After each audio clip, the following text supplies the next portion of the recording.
Welcome to the Encouragement for Real Life podcast. I'm Julie Lefebvre, your host. Life is remarkable, sometimes raw and always real. And some days we could use a little extra encouragement for our real lives. Here you'll find that, along with personal life-impacting stories, helpful life hacks, timely inspiration, biblical insight, and a fresh perspective. The Encouragement for Real Life podcast equips you to be a light in this world and to shine bright wherever God has you. I'm glad you're here today. Welcome back to the Encouragement for Real Life podcast. I'm Julie, and I am so glad you're here today. All right, I need to ask you something right out of the gate. Have you ever had one of those moments where you stopped and you realized, I am making this so much harder than it needs to be? Well, I have. Not because you or I are trying to be dramatic or because we want life to feel heavy. Because who wants that? No one wants that. But maybe it's because you've been carrying so much for so long and that heavy has just started to feel normal. Can you relate? I think that's where a lot of women are right now. We're doing our best. We're showing up. We keep doing everything. We try to keep things moving. We're taking care of people. We're taking care of our responsibilities. We're handling everything on our plate and in our schedules. And from the outside, you and I look fine. But on the inside, we're tired. Now, I'm not talking just like tired like I need a nap tired, but tired like I can't remember the last time I felt right or the last time I felt light. Tired like I don't even know why I'm overwhelmed. I just am. Can you relate? Or tired like I'm doing all the things and somehow I still feel behind. Friend, if that's you, I want you to know right away, right now, that you are far from alone. You are not failing. You are not a failure. You may just be doing life the hard way. This month, we're doing something fun and practical here on the podcast. It's a top 10 series, 4 episodes that are meant to feel lighthearted, helpful, and honestly, like a relief. Last week, we kicked it off with 10 things that are not actually emergencies. And we talked about how so much of what we treat like a crisis is really just pressure. And today, we're building on this. Because once we realize that everything isn't an emergency, the next step is just learning how to stop carrying everything like it is. So today's episode is called 10 Things You Can Stop Doing the Hard Way. And just so you know, this is not one of those episodes that's going to make you feel like you need to try harder or that you need to do more or that you need to find some secret thing to help you get farther ahead. No, this episode is the opposite of all of that. This is the episode that gives you permission to just breathe, to simplify your life, to stop overfunctioning and overperforming and overthinking, to stop proving, and to stop carrying what God never asked you to carry in the first place. Because, friend, life may still be hard sometimes. We're not guaranteed an easy life, but it doesn't have to be heavy all the time, and it doesn't have to feel oppressive all the time. So if you're driving or folding laundry or walking or cleaning or sitting in your car for just a minute of quiet, wherever you are right now, I invite you to take a deep breath. Yeah, just a deep breath. And let's talk about 10 things that you and I can stop doing the hard way. You ready? Well, let's get into this episode.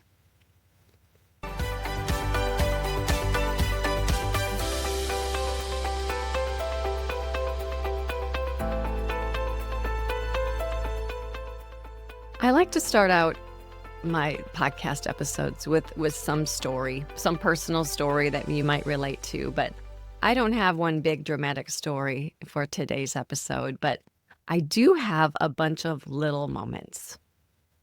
Little moments where I realized I was rushing for no apparent reason at all. I was just rushing because that was my normal pace, or overthinking for no reason, or carrying too much for no reason, or trying to keep everyone happy, or trying to stay ahead, or trying to do everything, quote, right, or trying to hold it all together.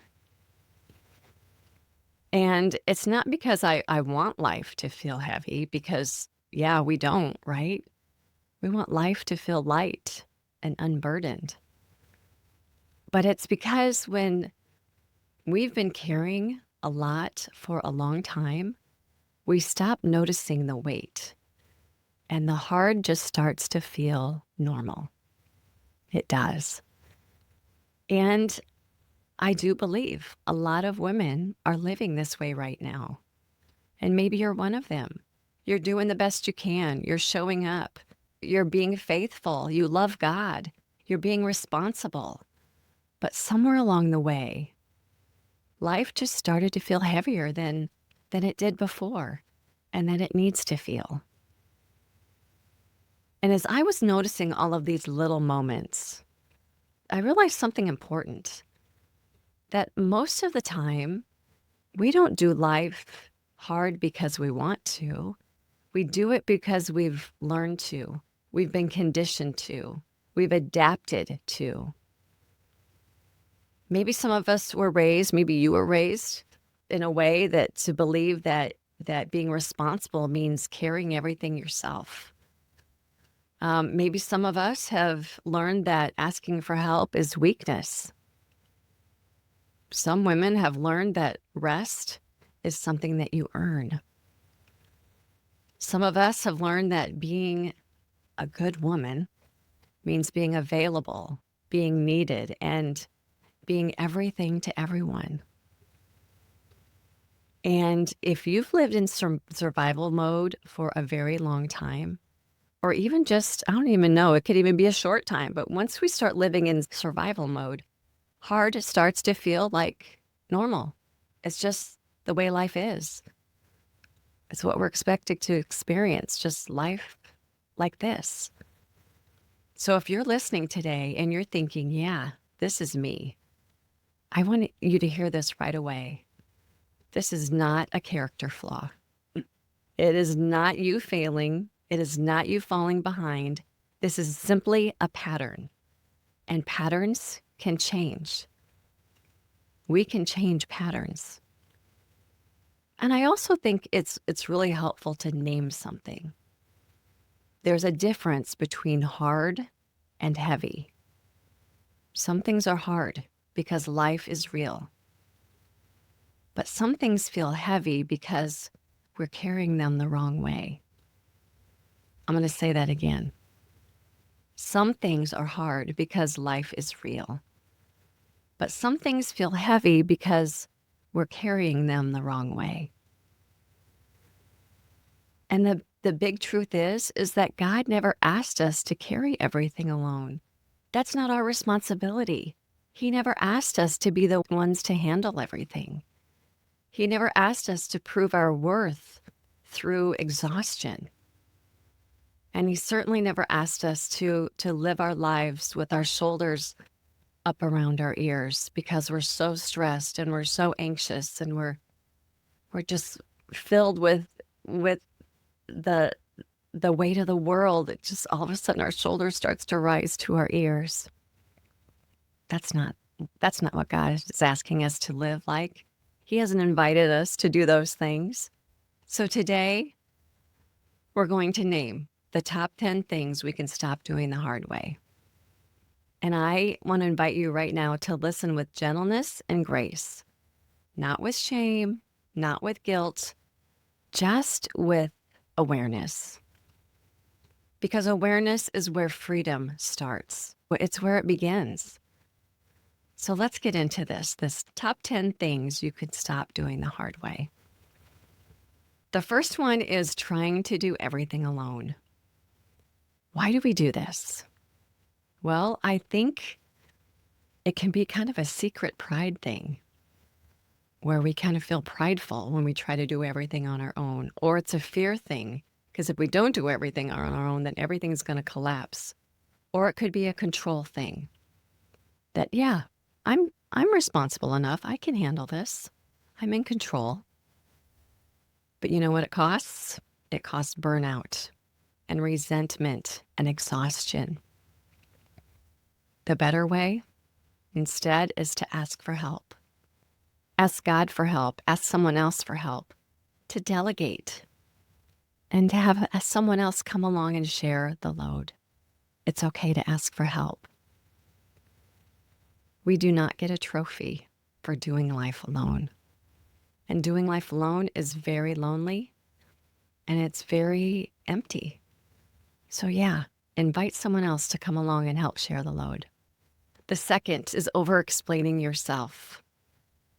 Now, this is something that is something that I think that some of us do and we don't realize. And why do we do it? Because we don't want to be misunderstood. There's a fear of being misunderstood when we over-explain what we're feeling or what we're doing or why we handled something a certain way. And we want approval. It can also be a pride thing. But the cost is huge. The cost is emotional exhaustion. If we constantly have to over-explain, we get exhausted. But the better way is just to say what's true. Just to say what's true and release the need to convince someone else that it is. It's so freeing.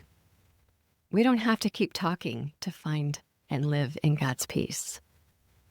Just stating the truth and moving on. The third one is carrying guilt over everything. And friend, I have been there. Guilt is something that I think the enemy uses to just tear us down and keep us inefficient and ineffective. Why do we do this? Well, it's maybe unrealistic expectations on ourselves and others. We have mom guilt. We have Christian guilt. Mom guilt that we're not doing enough or that we're raising our kids the wrong way. Christian guilt could be that we aren't doing enough for God, that we aren't as faithful as we should be, that we're not doing this Christian life the right way. And it can be comparison. Once we start comparing ourselves to others, guilt can come in the picture. And this cost is huge. It's constant heaviness. It's always just heavy and feeling that you just are never going to be able to measure up. But there is a better way to replace guilt with conviction and grace. I have a t-shirt that says grace instead of guilt. That's it. It just says grace instead of guilt. Living with that grace instead of the guilt. You know, conviction leads to growth. Conviction is good if we find like, oh, yeah, you know, I thank you, God, for pointing this out to me that I'm doing whatever it might be. That's conviction. But guilt, it leads to shame. And God never wants us to be shamed. He wants us to be free from guilt and shame. So that one's a big one. All right, let's move on to the next one. Number 4, trying to be everything to everyone. This is a hard one for many. Why do we do this? Well, it's people pleasing. We want to be helpful, but yet we go overboard because then we start to, instead of being helpful in a God-honoring way, we want to be helpful in a people-pleasing way. And that's not good. The cost is losing ourselves. When we just are focusing on others all the time, oh my gosh, I want to make sure she's happy, he's happy. Is everything okay with him? Is everything okay with her? It can just wear at you. And all of a sudden we're realizing, wait a minute here. Why am I feeling so lost? A better way is to choose your assignment. Not everybody's expectations is on your shoulders. And I think all of these, before I even get any farther, all of these, we take these to God and say, Lord, help me with these because I can't do this. Help me with my assignment for today so I don't have to be pleasing people. I can please you instead. Being needed is not the same as being called. Following God's calling is always the most important. And sometimes that feeling of, gosh, I feel needed feels pretty good. But being called is much more important. Number 5 is fighting your emotions instead of listening to them. Now, I have been taught that I should not follow my emotions, but to follow what's true instead. But sometimes our emotions, we fight them, and sometimes they're just trying to tell us something.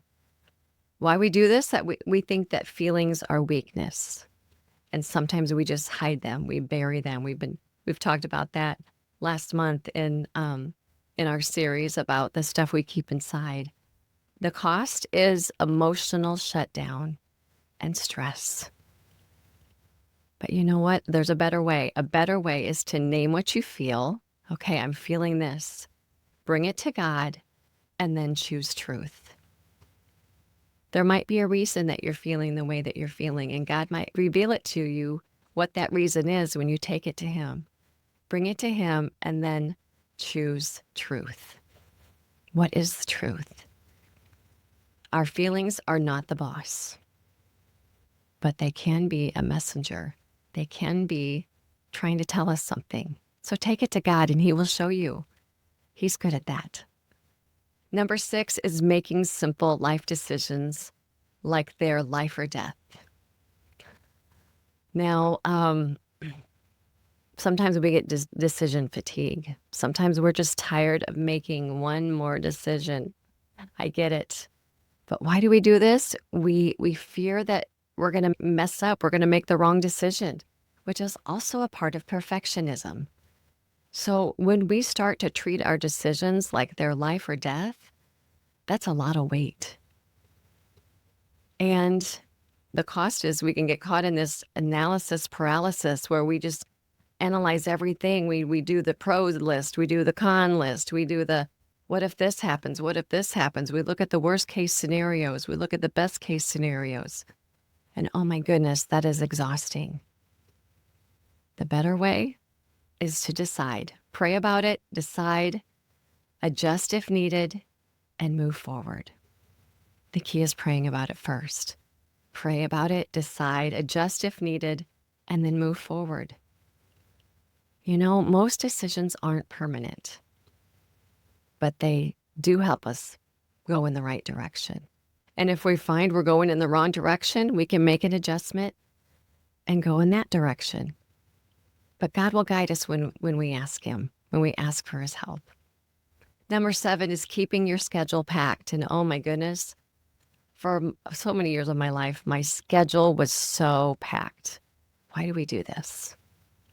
Well, I think I was addicted to productivity and that adrenaline rush that I got with, the next thing on my calendar. Or some of us have a fear of slowing down. What's going to happen if I slow down? I like my schedule to be full. I like to feel needed. I like to feel productive. But the cost is exhaustion. And not only just exhausted like at the end of the day, but this constant exhaustion of living exhausted. And that's no way to live. A better way is just add space to breathe in your schedule. Gosh, what if you took a half a day off? What if you took a Saturday morning off just to breathe and do nothing? Maybe to spend time with God in a special way. Maybe just to do something for yourself. But adding space to breathe is spiritual. It's spiritual wisdom and it's biblical. And we're going to talk about that shortly. But, what if you just added some white space into your schedule each week? That might feel like a huge relief and will alleviate some of that exhaustion. Number 8 is thinking that rest has to be earned. Now, why do we do this one? Because if we're caught in this performance kind of mindset, it's really hard to break out of. Rest needs to be earned. It's not something that we get to do. We think in that mindset, and that's not right. God never said that we are to earn rest, but he gave us a Sabbath. His word talks about the Sabbath, one day a week where we just stop and we rest. We spend time with him. Are we doing that? Are we allowing this time of rest to be refreshed and renewed? If we don't, the cost is always striving, never resting, never feeling refreshed. And we are exhausted again. A better way is believing that rest is part of obedience, that I'm going to rest because God is asking me to. It's not a reward. Rest is not what we do after life. Rest is a part of life. I pray that you will find some spaces to rest this week. And I'm talking to myself too. Number 9 is trying to fix yourself before coming to God. Now, why do we do this? Well, we might have things in our skeletons in our closet, you might say, that cause us to feel shame or to fear. I want to clean myself up before I come to God. I should be better by now. I should be stronger by now. God wants me to be more like Jesus by now. The cost of this, though, is distance from Jesus, and he doesn't want that, and our souls don't either. But a better way is to come as you are, to come to him. Let him transform you from the inside out. Jesus doesn't ask us to clean up before coming to him. We come to Jesus to be made new. We are made new when we come to him. We don't need to be new before we come to him, but he makes us new in his presence and in his transforming power in our lives. So you don't need to come clean up before you come to Jesus. Just come as you are. And the 10th is speaking to yourself like an enemy. Now, many women do this. Many of us think that we are the worst of the worst. We may not consciously think that, but our words to ourselves indicate that. And why do we do this? Well, we have this negative inner critic within us, or old patterns that we can't get away from, or that we don't believe that we are who God says we are. The cost is discouragement and insecurity. It's really a heavy weight that we don't need to carry. A better way is to speak life, to speak truth, to speak grace, to really look at what God says about you in Scripture, that you are his beloved daughter, that you are his chosen one, that he created you magnificently and wonderfully, marvelously, and he came to give you an abundant life, to save you, to redeem you, to rescue you. He loves you so incredibly much. The thing is, we need to remember, if we wouldn't say it to a friend, why would we speak it to our own souls? So there are the 10 things you can stop doing the hard way. So friend, which one stands out to you the most? Well, for me, right now, is that I think I'm struggling with number 4 the most. And that's trying to be everything to everyone. And I think I've probably battled this most of my life. I am a natural people pleaser. But you know what? I'm going to say that differently. In the past, I was a natural people pleaser. But I've changed my ways, and I'm still working at that. I'm still a work in progress. You know, you and I don't need to feel the shame with whatever one is getting our attention. whichever one stands out to us, whichever one we believe, oh, I struggle with this one the most. This is about finding freedom from the heaviness and the burden that we've been living under. Freedom always begins with awareness. So this number 4, I think I've been trying to be everything to everyone because I love people so much. I want God's best for them, and sometimes I can take that to an extreme, and I can be the one to feel like I'm responsible for areas of their life where really I'm not responsible for. I'm not responsible to make anyone happy, or for someone to feel joy, or for anyone else to experience a certain emotion. That's not my responsibility. And so I continue to be a work in progress in this area. So be encouraged. Whatever one feels heavy to you right now, we can give it over to God. We can ask Him to handle it and help us to choose to live lighter. So I invite us to do a practical reset tool this week. It's what I guess I could call the easier way question. There's actually 4 of them. Some questions that we can ask ourselves, there's 4, is what am I making harder than it needs to be? What would this look like with help? What would this look like with grace? And what would this look like if I didn't need to prove anything? Friend, you're allowed to choose the easier way when the easier way is the wise way. And sometimes we just have to step back and look and see, what is it that I am choosing to live a hard way when it's actually could be an easier way? I continue to think about this verse. We've talked about it in the last few weeks, but it's a scripture passage. I guess it's just not a verse, but it's Matthew chapter 11, verses 28 through 30 in the New Living Translation. And this is what it says. Then Jesus said, "Come to me, all of you who are weary and carry heavy burdens, and I will give you rest. Take my yoke upon you. Let me teach you, because I am humble and gentle at heart, and you will find rest for your souls.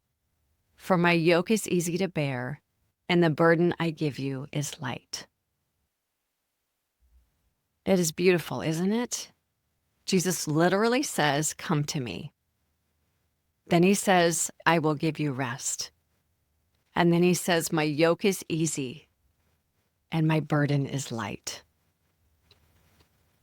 If your burden feels crushing, it might be a good time to just pause and take a look. You might be carrying something that Jesus didn't give you. It's just a good moment to just pause and take a look.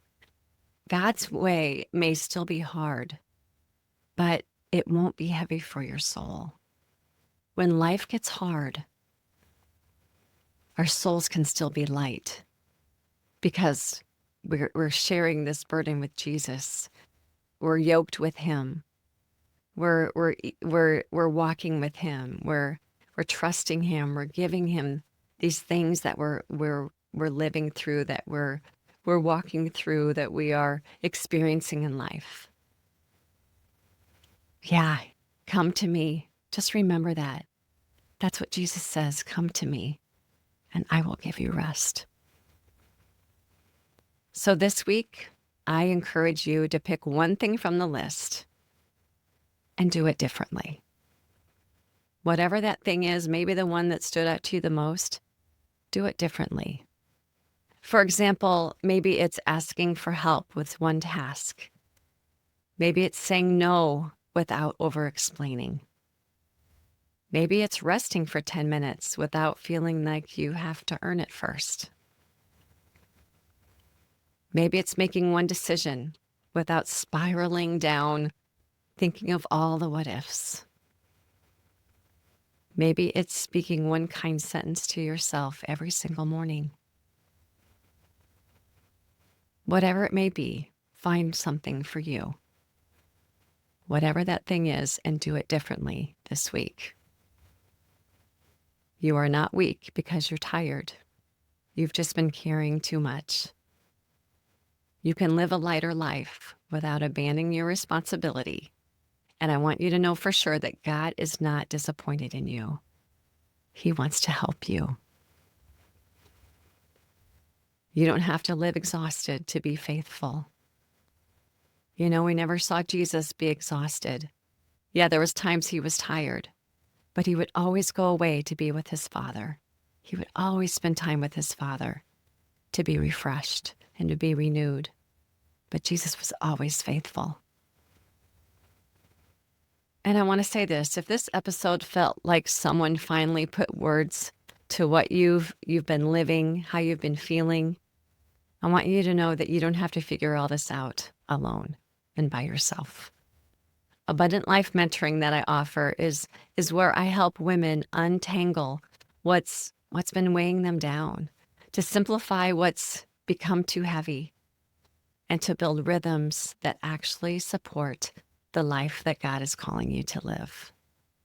So if you're ready to stop doing life the hard way and start living with more peace, then I would love to support you. You can find the link in the show notes for more. And I invite you back next week. We are on to our third week in this series. Next week, our Top 10 series continues with 10 things that you are allowed to be bad at. And I promise that it will be a fun, freeing, and enlightening episode. So thank you for being here today. And until next week, God bless you. Thank you so much for joining me here today. You can find more at julielefebure.com. And until next time, stay encouraged.